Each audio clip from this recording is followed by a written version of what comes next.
Well, good afternoon, ladies and gentlemen, and welcome to this afternoon's live, the 4 o'clock reading with me, Richard Vobes, the Bold Explorer, and we are reading Lift Luck on Southern Roads by Tickner Edwards. And it's Wednesday midweek, so that should be interesting. Yesterday we had a delightful time looking at the book. I just switched on just a little bit early. We had the presence of Sean James Cameron this morning. He came down from London. He had some business to do and popped in to say hello. So we quickly took him down for lunch, Julia and I, as Julia had popped round as well. And we had a lovely lunchtime and we made a bit of a video at the same time. So that will be coming out not tomorrow, but the next day on the Bold Explorer channel. Tomorrow is a continuation of my Amberley Mount walk. So that's all very good. Let's say hello to a few people then. Tall Podge says, I'm looking forward to this next instalment immensely. Thank you very much, Tall Podge. Lovely to see you back again. And lovely Julia is there, of course. Turbo Stream, hello to you. Lee Lawson, good afternoon. Turbo Stream says, hopefully no one knocks at my door today. Missed yesterday's reading entirely. Oh dear. That's a shame because we were doing a lot of Matt reading at the same time. Sean James Cameron says, afternoon, what a beautiful sunny day. It certainly is. Not a cloud in the sky down here in Worthing. Edward Moulding, just back from a morning's walk along the River Lovett. How lovely is that? We've been down to the seafront actually here, so plenty of water sloshing about. Alan Sandell, greetings from Mad America. How is it going? Have they announced anything yet?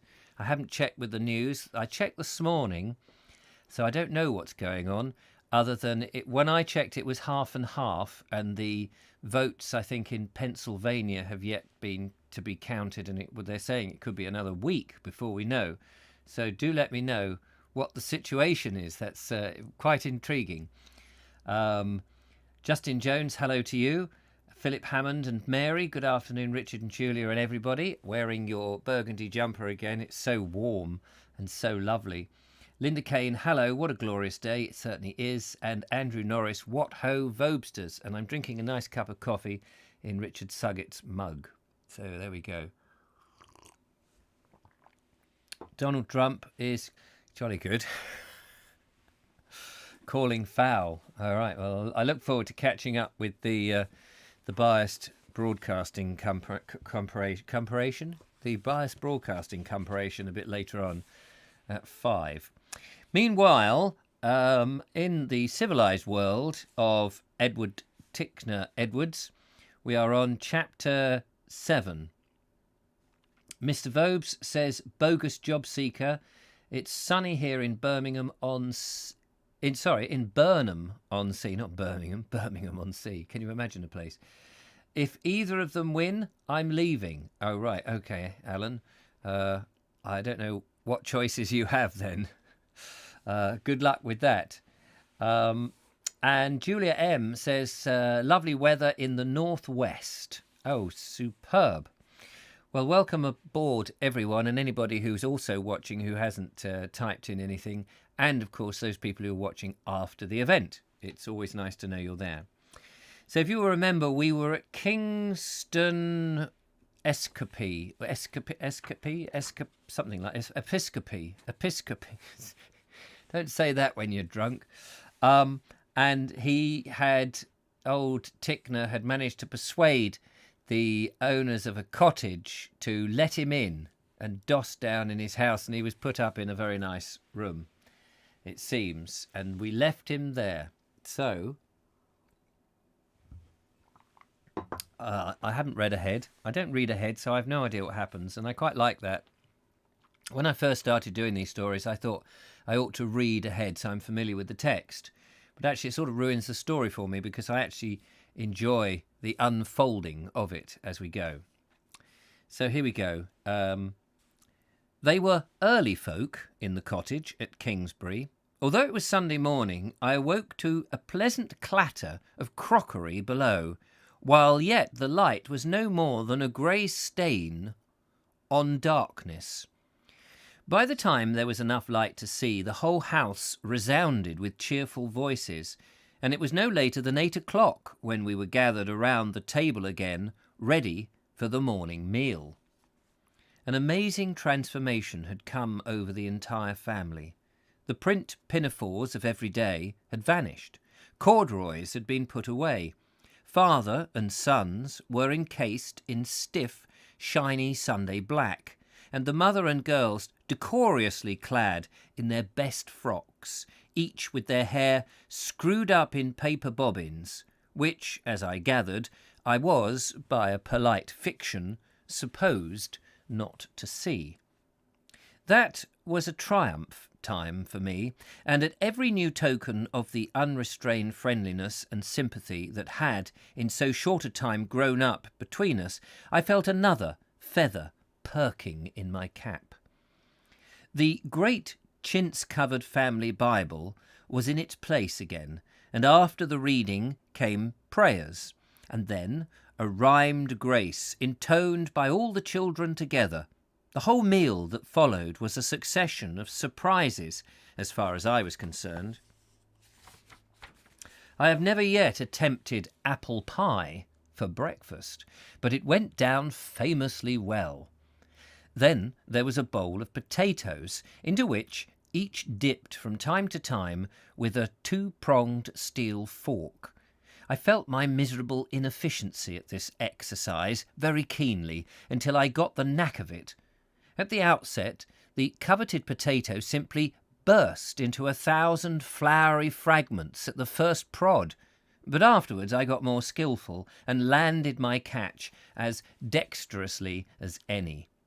There followed a course of a sort of hotchpotch, ladled by the housewife direct into our plates from the crackling, spitting pan on the fire at her side. The rounds of homemade bread and dripping followed, and then coffee in basins with more of the bread broken in it, and weighed down with stinkers of brown sugar. Hang on a minute. Coffee in basins. That's interesting, isn't it? With more bread broken up in it. How peculiar. I'm drinking a cup of coffee, but not. This is instant coffee. Presumably theirs is beans in bowls with bread dipped in like soup. Very strange. It was a memorable feast, and one never bettered, though often equalled, I rejoice to think, in many other cottage welcome I came by on my journey through the 5 shires. But all these good times ended in an awkward, though inevitable, moment. At an inn, you can ask for your score, and it will be only a matter of business. The money changes hands, and the thing is done there and then, no one being in the least discomposed. But to broach the question of payment to these hearty, unimaginably sensitive folk in the midst of such real kindness and goodwill is a task for which you must set your teeth and call up all your hardihood. Hardihood. I had to do it many times throughout my long ramble, and eventually developed a strategy which, I believe, caused a minimum of heart-burning to all. The plan was to get the farewells and handshaking over inside the house with all but the wife, and then to lure her by some means to the door, whereupon all elaborate palaver and diplomacy was dropped, and the question put as casually as possible, and another pleasanter subject immediately pounced upon directly that the hateful business was through.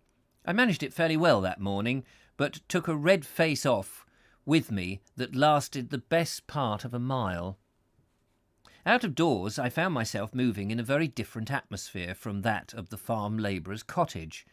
It was a misty, raw, silent morning, with a settled gloom overhead, like an abiding remnant of the night.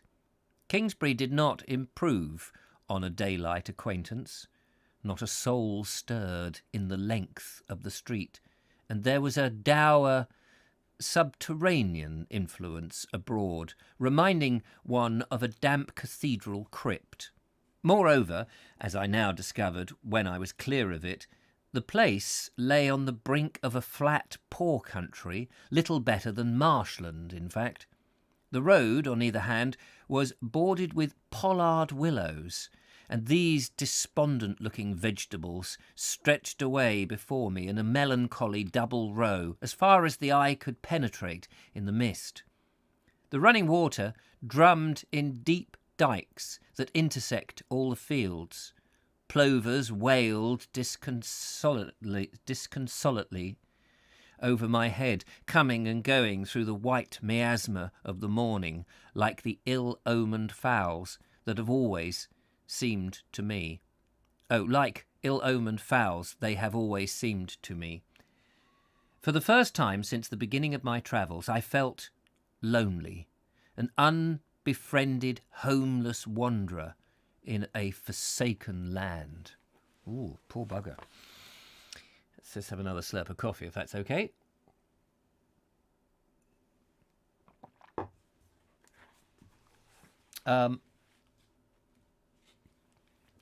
It is Birmingham-on-Sea, says Bogus Job Hunter. Is it? Bogus and Josh. Hello, Josh Hastings. Nice to see you. I'm here in Pulborough Brooks, so we'll be catching up later. I'm not trying to confuse, but my name has altered a bit. More Sussex-like. Love the readings. Brilliant. Thank you, Josh. Yes, Birmingham is a favourite haunt of the hapless Brummies. I don't know where Burnham is, actually. It's presumably some part of the Midlands. Linda Kane says it's not good for the waistline. Have to sit and listen with a cuppa. But today I have a couple of crumpets too. Oh, yum, yum. And Linda also says, who remembers bread and dripping? Not me. I never had bread and dripping, actually. Coffee in a basin sounds rather French, says Lee Lawson. And you drunk croissant in coffee. Did you? In France, yes. In France, exactly what we did. Philip Hammond and Mary says, yes, I do. Used to eat it a lot when we were kids, bread and dripping. What was the dripping? It's not lard, is it? It's just the fat of whatever animal you've been cooking recently. John F says, good afternoon. Little late, had a phone call. That's perfectly all right. Nice to see you there. Had bread and dripping. Was a treat, said Josh.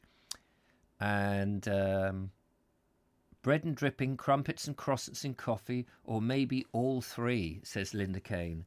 John Morris, hello to you. A bit late for joining, no matter. We're still here doing what we do. Julia M says, took me long to type you, had to move on. Crumpets. All right. Miasma. Nice. Okay. Where did we get to? Oh, yes, being homeless. I felt lonely, unbefriended, homeless, wanderer in a forsaken land. I tramped, I suppose, a good 4 miles under these depressing conditions, and then pulled up to consider my case. For all the difference there was in the scene about me, I might just as well have stopped where I had begun an hour ago. The same stolid, drumstick-headed, tree-lined way before and behind. The same cows lay chewing the cud in the same flat green pastures. The same peewits were tumbling and keening weirdly overhead in a denser fog than ever.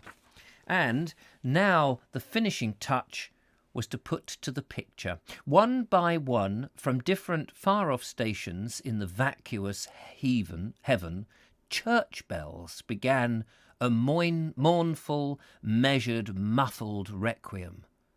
The sound crept about in the dumb, blind morning, as though the bells themselves had taken wing and, like the peewits, were hovering restlessly to and fro. At once my courage went down like a stone. I thought of all the crimes I had committed, all the widows and orphans I had persecuted, all the guileless trusts I had betrayed. The notion seized me that I was an escaped prisoner, hiding like Pip's convict on the marshes and waiting for a file and whittles. I even fancied I heard the warning guns from the hulks, duly bursting the mist a mile away, and, just to see how it felt, took to hugging myself and limping to and fro. Whether it was another instance of nature's moods communicating themselves irresistibly to the human heart, or whether it was rather to be ascribed to the apple pie and potatoes, I found myself wallowing in a quagmire of despondency unlike anything I had ever experienced before. I love that, a quagmire of despondency. How many times have you found yourself wandering in a quagmire of despondency? Beautiful terms. I pushed on through the sodden-shrouded landscape. Gradually, all the bells but one slackened and stopped. Slackened. What a lovely word that is. Slackened. These are words we know, but we never use. Oh, I slackened to a dawdle. Oh, I love it. Absolutely. Sorry, a bit of COVID there. But this one kept tolling. And as I walked, grew louder and took on an earnest, persuasive tone. Somehow, I conceived the notion that this bell had spied me out of its lofty perch and was calling to me over the grey waste of marshes to come and see how cosy and warm the church was, how comfortably dry the seats and the doctrine there, and how I could sit near the door and creep out before the collection, if I chose. It was not an exalted frame of mind in which to attend a place of worship, but, I argued, any mind was better than none at all. So I shook off my sombre mood and set my steps briskly in the direction from which the sound came. The steady chime grew nearer and clearer. Shadowy cottages began to appear on either side of the way. At every few yards now I overhauled little knots of people in their Sunday best, all straggling in the same direction. At last I found myself one in a crowded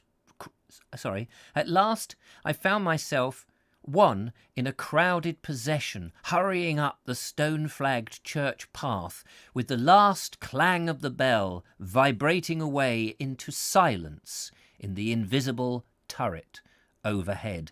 I left my impedimenta in the porch among the spare surplices and stole into the nearest vacant seat. I will arise and go to my father, and will say unto him, Father, I have sinned against heaven and before thee, and am no more worthy to be called thy son. Through the rustle of the prayer book leaves, the words drifted down to me in my nook behind the last great fluted stone pillar. And I thought, and though I had never heard a richer nor wearier voice, I craned my neck for a view of the minister.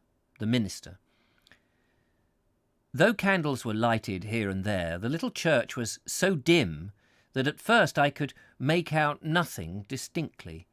But after a moment or two, I traced the voice to its origin behind the chancel screen, where, in the glimmer of a hanging circle of some primitive lights, I saw a white-haired old man, wearing the Oxford scarlet and stooping feebly over his book. Beyond him the choir lined up at some plain low desks, and beyond these again there were more candles breaking the dusk of the poorly furnished sanctuary. The whole church was inexpressibly bare and full of dusty, mouldy dejection. Over the altar there were a few bits of stained glass set oddly askew in the bank of green chequers of the window, and giving out a gem-like lustre even against that overmastering gloom. But all the other windows were destitute of ornament. What little of the raw, wan morning could filter through. What? How do you? Somebody did explain how wan. We've come up against this word before. WAN. How it's pronounced? Is it like one? I can't remember what we said. How it was pronounced now. A little ray of the raw one morning could filter through. Oh, what little... Sorry, I'll read that again. What little of the raw wan morning could filter through showed me only roughly hewn walls and columns soaring up into the darkness of the black oak roof. The place might have been a cave, cut out lovingly enough, yet in mortal haste and fear from the solid rocks by hands gone to dust 2,000 years ago. You would have as soon looked at them in a catacomb as to expect to find joy and hope making this their perennial nesting place. From the tarnished cross, faintly giving back the candle shine in the poor sanctuary, to the heap of worm-eaten funeral lumber by the west door, there was hardly a material thing to aid and urge the spirit. And forthwith I felt my heart going up like a lark into the summer sky. Pronounced one. Oh, yes, one, yes. Thank you very much. I notice you've all been typing something, but I'll get back to that in a minute. It has been my great good fortune to meet with other men such as this, but none who carried on such frail, bowed shoulders so easily and so gladly, the burden of the whole parish full of savable souls.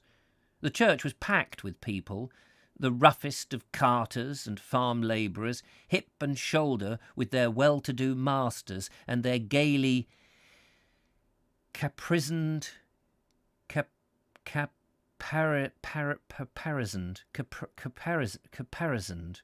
wives. Caparison? Is that a word? Caparisoned. I had not been among them 5 minutes before I knew that one and all, dotted with the white hair, rugged face. I had not been among them 5 minutes before I knew that one and all, dotted on the white-haired, rugged-faced patriarch who tottered so capably before them in the fight. 100 little things told me that it was a poor parish in a poor land, with a poor parson bravely eking out its resources in heart and pocket to their utmost. The whole service went with a swing and verve delightful to behold. There was not a sour face from one end of the church to the other, and for all I could tell, the choir might have been performing merely in dumb show, so completely was their music lost in the uproar of the congregation. And then, when the sermon began, another and a pleasanter surprise was in store for me. In silence so profound that you could hear the bustle of the sparrows in the ivy outside the 2-foot thick wall, the old man gave out a simple text. Whatsoever ye would that men should do to you, do ye even so to them. Then, closing his book, taking off his spectacles and leaning over the pulpit towards his people in hearty, affectionate familiarity, he told them that others meant the whole world, that in all they did, from the simplest acts to the most monumentous, they were never to forget that they were not carrying through some private matter of their own, but were really engaged in an integral part of the great work of the Father, either forwarding it or retarding it, just as the act was good or bad. Then he took them through their common workday, from one simple, almost trivial incident to another, showing the right and the wrong of each, the dwelling on the truth that all acts of obedience were of equal value in the eye of God, whether it be but checking a microscopic lie or burning at the martyr's stake. Not once did he speak of sin Disobedience was always his name for it. From beginning to end, there was not a word about creed. All was of conduct. Christianity was not a creed, but a life, he cried, sending his old quivering voice ringing to the rafters. We on earth, from the archbishop to the humblest layman, were all common soldiers in the fight. We had neither time nor heads for the science of strategy. The common soldier took his uniform, his weapons, his orders on implicit trust, leaving all to his general. But the hard knocks... leaving all to his general but the hard knocks and the weary marching. And we must do the same in whatever regiment of the great army our names were enrolled. It was rank undenominationalism, but no one seemed a penny worse for it, and we all trooped out of the little ivory-smothered block of the church, humming joyfully like a swarm of bees, and ready for another week's grubbing in those penurious acres. Out on the road again, the mist had cleared somewhat, and I could now distinguish a little of the country around me. There was a signpost at a turning not far ahead, and coming to this, I read, "To Ilchester, 3 miles." To Ilchester. Therefore, I resolved to go. We'll pause there for a second. To Ilchester. I've heard of Ilchester. I like quietude the other day. Yes, nice word. Very descriptive, says Linda Kane. Julia says, "Ear, you put me off my crumpets." Oh, I beg your pardon. "Someone is ringing the bells in the church opposite our cottage right now," says Lee Lawson. Good gracious. Up there at Broadwater Church. They are rung on chimes, so it only needs one person, not proper ringing, change of ringing, like we do at Heen. Josh says, I'm confusing things. Yes, and you give me the pronunciation of one. And Linda Kane says, "Don't worry, I'm very easily confused." This is the word, Linda Kane. Caparisonid. Decked out in decorative coverings, usually on a horse, not a lady. Caparisond. Is that right? Ilchester cheese is very good, is it?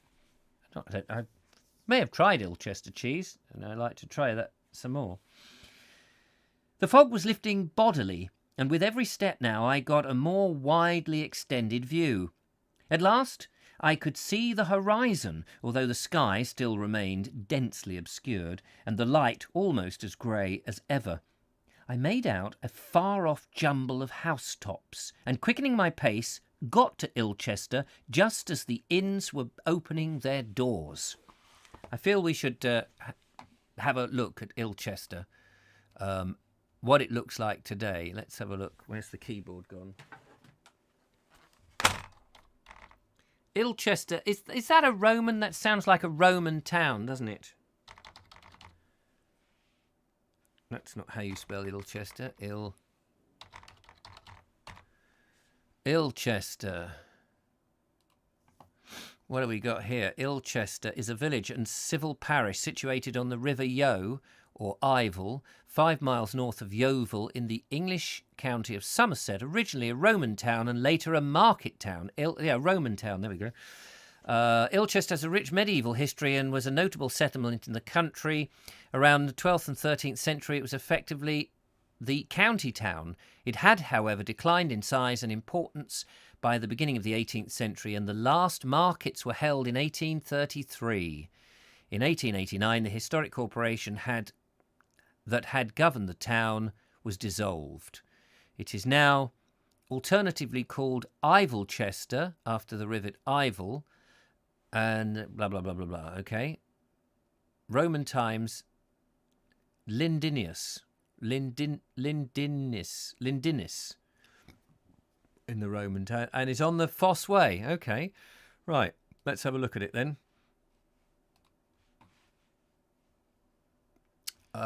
I've gone into the wrong thing here. Let's just go back. Go back.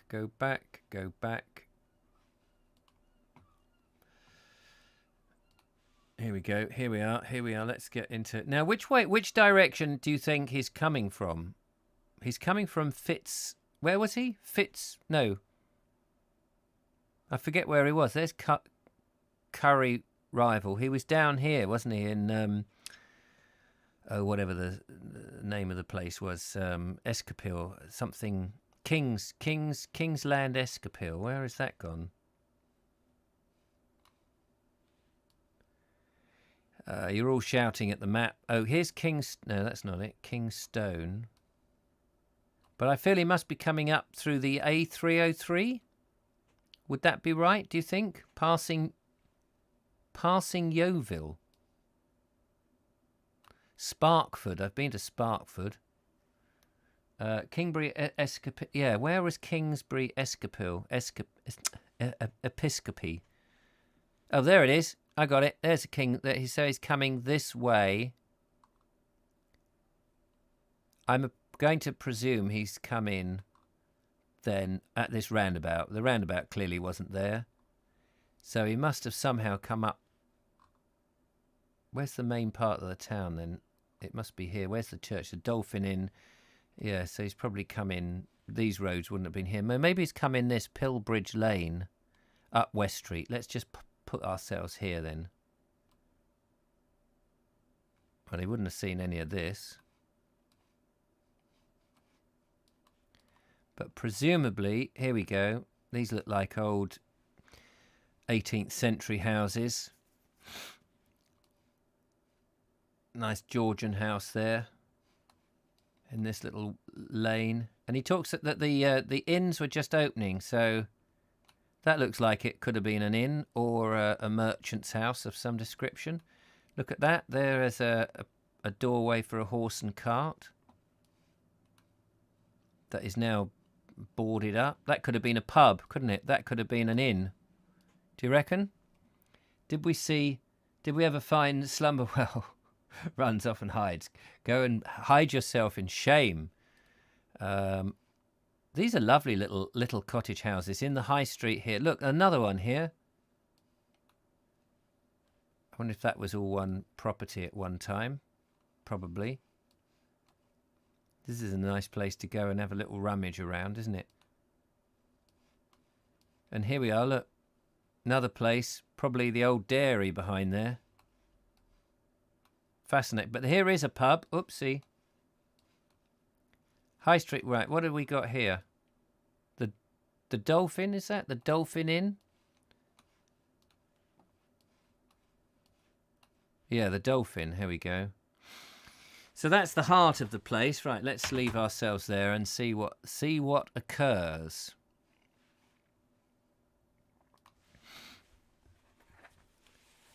I reckon Philip Mercer was born in Slumberwell. I think you could be right, actually. I think Slumberwell will be forever a mystery, though I'm still on the search, says Linda Kane. Although we do have, I can't remember what we thought it was. Anyway.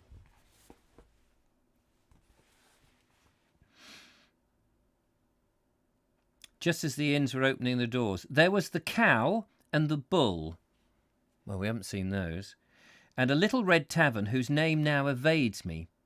I picked out one of the green shutters and the bull's eyes glass to its windows, and soon found myself on one select part. Hang on a minute. I picked out the one with the green shutters and the bull's eye glass to its windows, and soon found myself one of a select parlour company presided over by a landlord who was the very apotheosis of genial content. Everyone in the room showed me the same marked tendency, and afterwards, when I was taking a survey of the place, I met and spoke with hardly a single one who did not turn me a designedly beaming face. Obviously, all the inhabitants of Ilchester were deep in a conspiracy of cheerfulness, and from what I came to see and know of the place, I judged it to be as great a necessity in their daily lives as meat and drink. When I formed my opinion of it, the sun was breaking through the grey dilapidation of sky and tinging everything with its golden hue. How it felt to be there under less inspiring conditions I could only dimly imagine. Ilchester had an undeniably stony stare, an innate solitarianness, an innate solitarianness, a stagnation in marked contrast to the bearing of the people. The tide of active life appeared to have receded from it years ago, and to have left it stranded in weedy, mossy oblivion, merged in such a quietude as weighed down by the very lids of your eyes. And what an evil legacy of reputation dwells upon the place, and must ever cling to it. In the heart of the main street stands the ruins of the old hanging prison, every mouldering stone crying out with a separate voice to the passer-by. The hardened native may long ago have schooled himself to indifference about it, but the stranger wears none of the protective armour. He recoils with something like terror from the sight of those great gates, miserable, stern soul-swallowers, idling fatly in the sun. Where are these gates? Where are these gates? The old prison. Let's wander up here a bit more.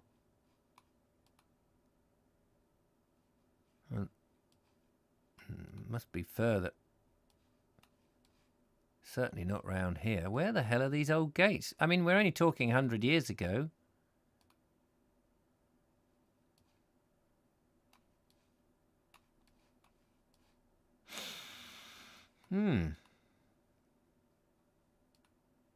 There's the main street, and then we come out into the countryside. That's really bizarre. There's a church, which looks like perhaps that's the proper church. They can't have knocked the gates down or whatever, the prison. That's really bizarre, isn't it? Separate. What's that? Is it over a river? That's the river. Oh, that's the River Yo, isn't it? Somerset. There we are. The something bridge. Can't quite read what they've written there. This looks like an austere old building. North over. I wonder where he means. Bull Inn is directly adjacent to the Dolphin. Oh, is it? Oh, we've got to go back. Okay. That. Oh, wait. Hang on. Oh, no, that's a church. That's another church.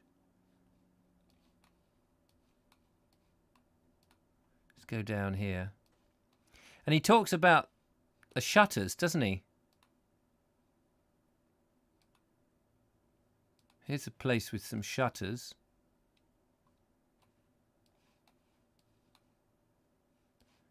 Church.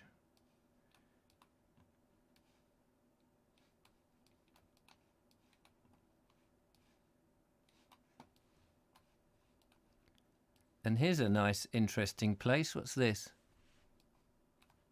The Ilchester Arms. That looks very grand, doesn't it? It's a nice Georgian. And here's obviously the Market Square. Accommodation. That looks very, very swish. But I can't see... Oh, here we go. There's the Bull Inn.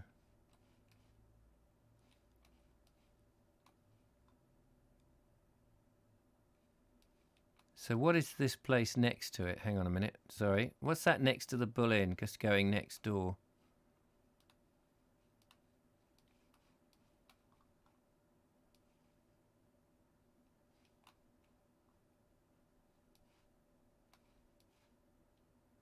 Wait a minute.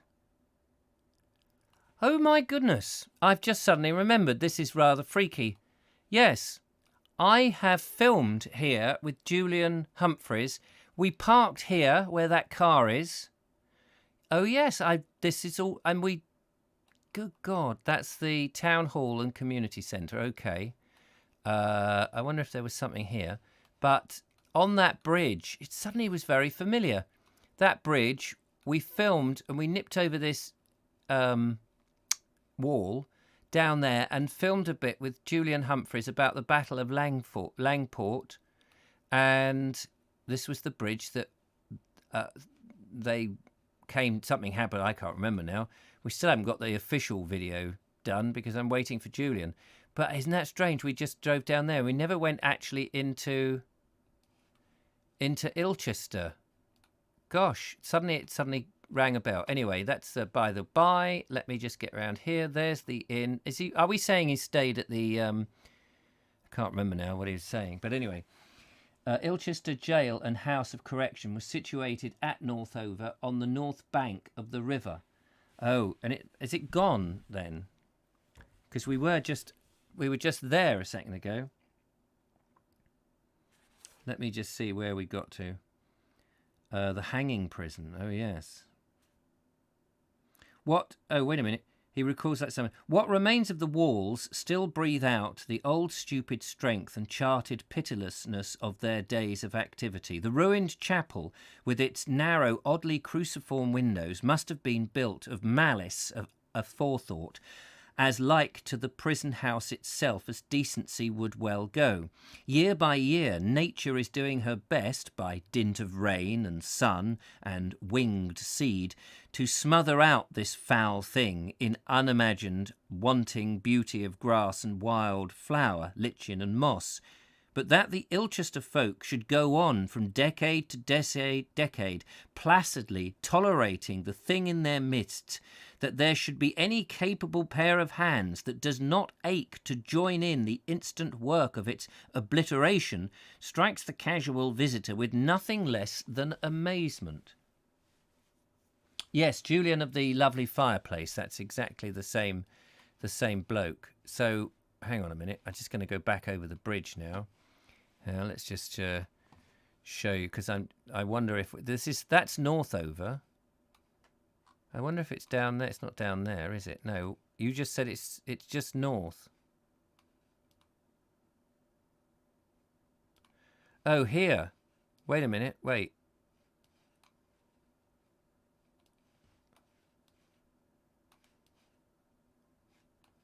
I need to I didn't mean to do that.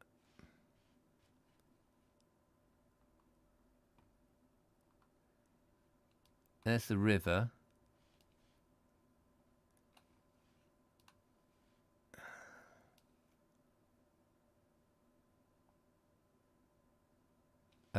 Which is north. There's the river. On this side, Ilchester Premier Hand Car Wash.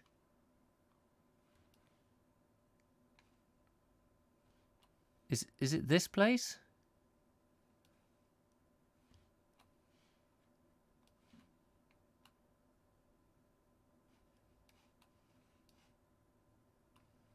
Oh, is this it? This has got gates. Lion Gate House.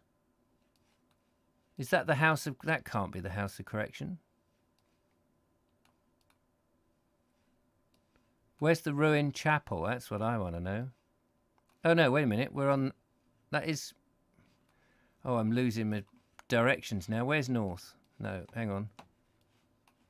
That's north. Oh, yeah, that's north.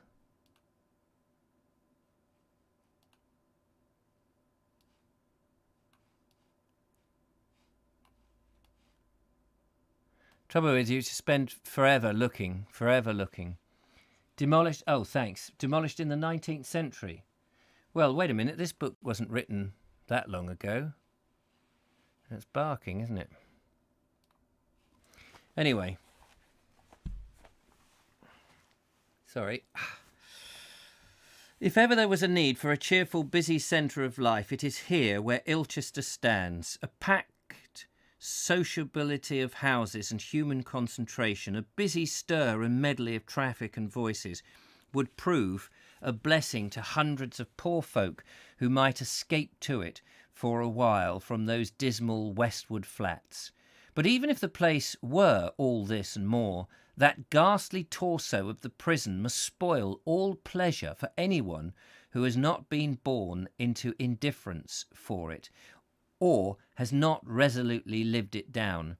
I made haste to get a good stretch of clean, honest ground between me and this disgustingly affable little settlement, and was soon climbing up the farther hill in the pale, misty sunshine, wondering at the change that had come over the lay of the land.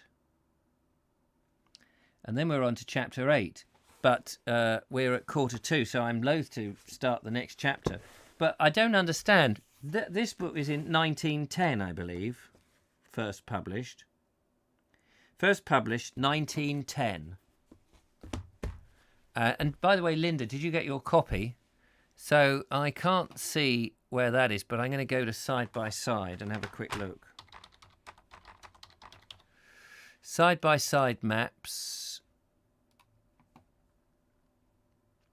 Okay.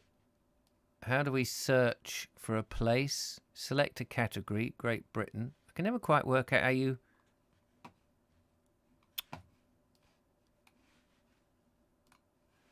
you search.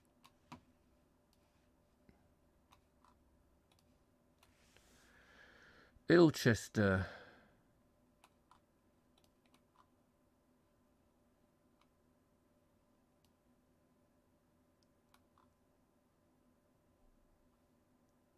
Wait a minute, I thought it was near Yeovil.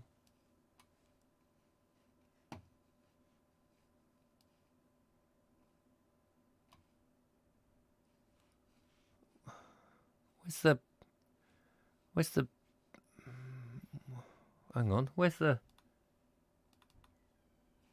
no, where's the thing on the side here? Oh, there you go.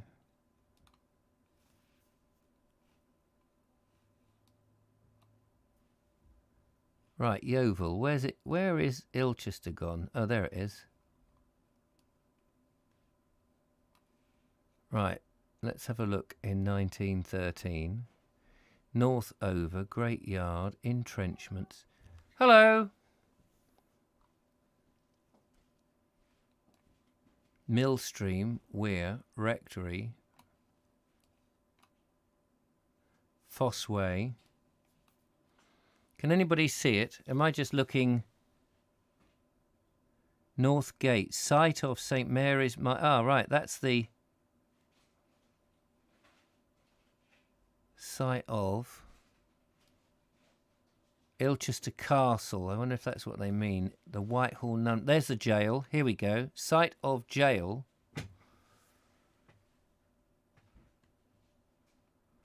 So where's the river gone?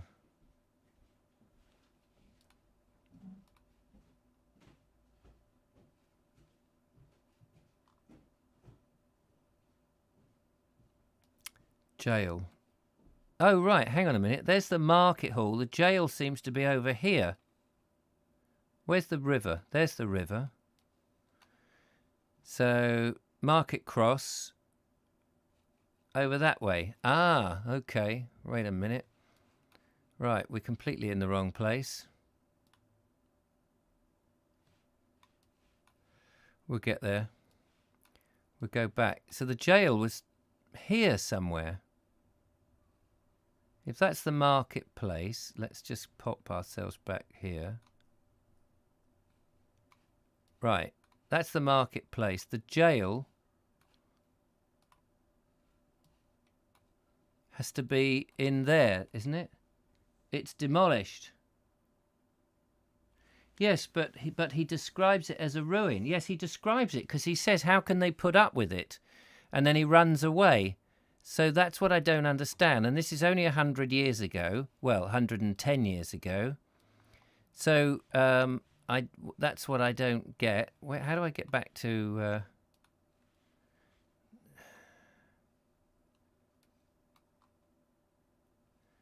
See, that says it's the site of it there, but there's no ruin. I mean, unless that's part of it. We don't know, of course, what it looks like 100... No, you can't go up here either.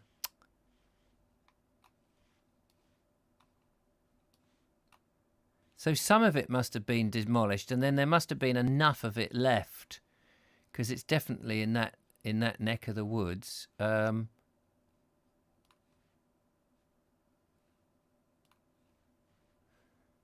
there's the jail there.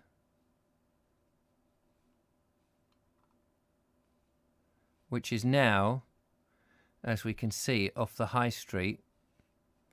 So I don't understand. Get rid of that for a minute. Site of the jail.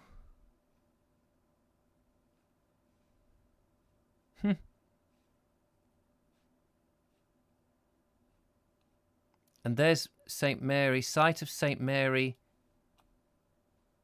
Minor Church, where all of that is.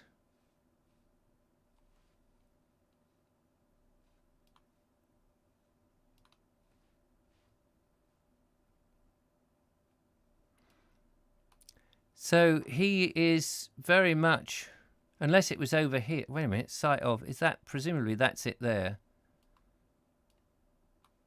as opposed to on there. I can't quite work it out. It's demolished. Yeah, day of work, so able to watch a live for once. Yeah, hi, Rose Brooker. There are images on Google. Are there? What are we looking for? Ilchester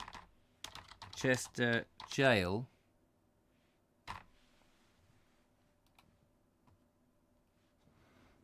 Oh, Ilchester Prison. Here we go. And this is...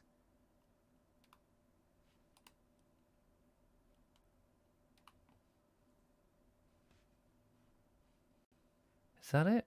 Does that... Is that the remnants of it? Dark Somerset.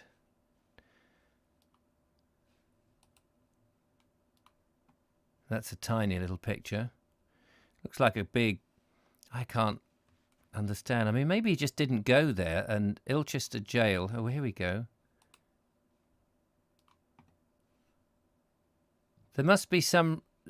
I'm reckoning that it's been modernised, that it was demolished, and 100 years ago, though there were bits of it clearly there, wasn't there? And since then, it's been Ilchester Jail. That's a good one. Let's have a look at that. Oh, such a titchy bloody picture.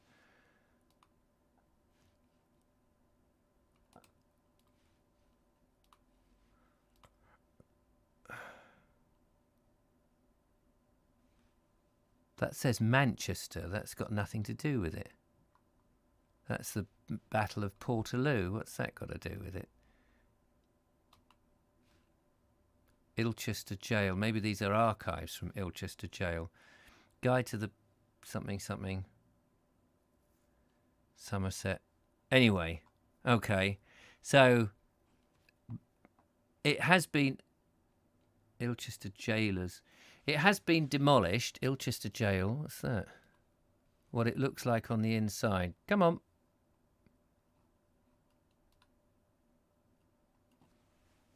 A peep into Ilchester Bastille. How about that? That looks pretty grim, doesn't it? Was it where we could see the parked cars on yellow ground, says Julia M. Take a look on Google Images. Yes. So, I reckon the upshot is that, where's that HS Shepton Mallet? Oh, yes. Blah, blah, blah. Okay, let's come back. So I reckon it was 110 years ago, you know, there was probably bits of the ruin, and it had been originally demolished, and those ruins were just left there when he came. And since he's been there, of course, it's all been redeveloped. Somebody's knocked it down. And presumably, in the 50s or something, before, well, one could look at the houses, but they seem quite modern. What's this? Hang on a minute. Mixed Muses. Let's just have a look here, look.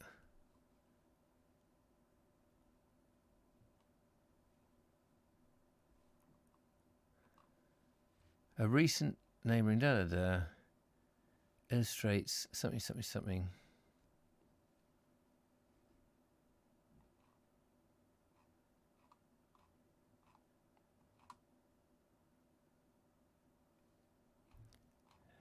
All right. Oh, here we go.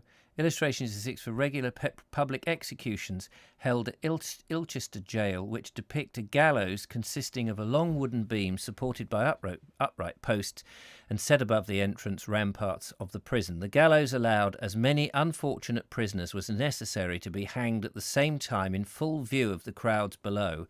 Apparently, large crowds used to gather in Ilchester on hanging days for their entertainment. Given, at the time, people would be hanged for the most petty of crimes, including sheep stealing, it was quite likely that many such hanged for a sheep rather than just a lamb. Little heed was paid by the judiciary of the individual's social conditions or whether their families were starving. The site, here we go, the site, oh, there's no picture, look. The site of Ilchester jail moved to different locations several times. On one occasion, the prison fell down due to disrepair, allowing all the prisoners to escape. The prison eventually closed in 1843. Thankfully, it was never rebuilt. At one time, due to historical reasons, Ilchester boasted 2 members, blah, blah, blah. Oh, that's something completely different. So, so there we go. How interesting. I wonder if I click that, does it go anywhere? No, thank you for stopping by. There is no blah, blah, blah. Grand. Well, there we are. We've solved another one. Thank you very much for that. And we run out of time. But it's interesting. So, I mean, what is interesting would be, again, like so many of the other books, is to follow in the footsteps and go to these places. Because 110 years ago, clearly, the ruins of that was demolished in whatever he said it was, 1843, which is almost the same time as Philip Mercer was writing his books, and it disappeared, and it was demolished. But those ruins must have stayed for a bit, and probably until after the war, and then developed into houses. So when we go there now, there's no knowledge of it or no vision of it, and yet clearly, when he went, it was still a thing. The next chapter, when we come back tomorrow, will be a Sunday afternoon, a November nosegay on the hilltop, a vision of a camel, a little old gentleman, a lesson in world-making, under the moonbeams to win Canton. So that's what we've got in store on Chapter 8 in Lift Luck on Southern Roads. I hope you will join me then. Thank you very much for joining me today. Potentially some of the garden walls may be built with the ruined stones. Yes, that's very true. Maybe Slumberwell was demolished too, says Linda Kane. Yes, as a result of his book, all these places have been flattened and rebuilt. But that's interesting. I find it curious, do you not agree, that him being a priest, it sounds like he must have become a priest after he wrote this book, because he talks about, how nice it was that they had the Bible there, but not that he was a vicar at that time. So I'm wondering, when was he born? How old was he when he wrote this? Tickner Edwards, it was on the grave, wasn't it? How old is he in 1910? I mean, he published it in 1910, so he could have written this 10 years, or done the journey 10 years prior. Tickner Edwards, 1865, died in 1944. So 65, so he was 50 then, was he? 45, was he? 60, 70, 80, 90, 100. So he was 55? That's interesting, isn't it? I thought maybe he was, well, certainly when he wrote it, but we don't know when he actually did the journey. And he must have been by 55. He must have been a priest by then, surely. So that's a curious thing. He died in his 80s, pretty much. Anyway, there we go. Thank you so much for watching. Join me again tomorrow. We'll try and do more reading tomorrow and less interruptions. Unless you like the interruptions, do let me know. And I'll catch up with you soon. Until next time, thanks for watching. look after yourselves. And I'm doing the Vobe show tonight, so join me then. But otherwise, cheerio. Bye-bye for now. Bye-bye.